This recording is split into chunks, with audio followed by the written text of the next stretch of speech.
we've just got the 5% battery signal, so we'd better get through my last question, which is completely unrelated to Turkey, but I know you're a big Daily Journal man.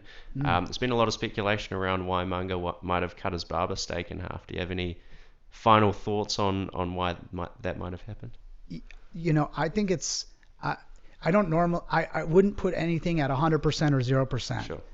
But I think it's almost unequivocal that this was a tax loss harvest, and I think it's amazing how many people speculate. It was like what he did is he just did the opposite of how most people think about tax loss harvesting. So he instead of selling, and then in the U.S. we're required to be out of the security for 30 days to avoid these like wash sale rules.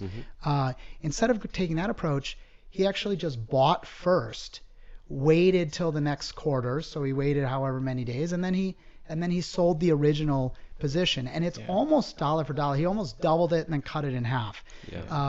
Now, I don't think he changed his opinion. I think what Munger would be a probabilistic thinker, and so he logically understood that for him to be out of the stock would put him at great risk of missing a big upside.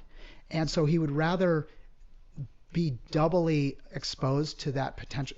There's asymmetry in where the shares go from here.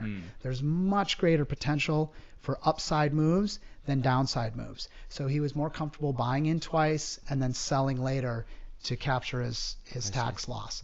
And I worked out that he probably saved in present value terms about $4 million for Daily Journal, which doesn't seem like much, but you have to imagine this only has a $35 million in revenue.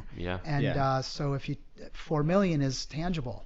Because he sold the exact amount of shares, I think, that he bought in the first and third quarter or whatever it was, the first two purchases that he made. So it's just interesting to see that he did it in reverse, and he used margin as well, right? He took a little bit of margin on, and then margin at like 0.75%. Nothing.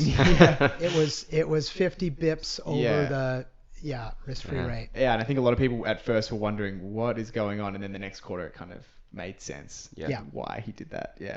Interesting. It was quite interesting, and it's amazing how many people are speculating on different aspects. To me, it looks so clearly like a tax loss harvest. I think that's all it is.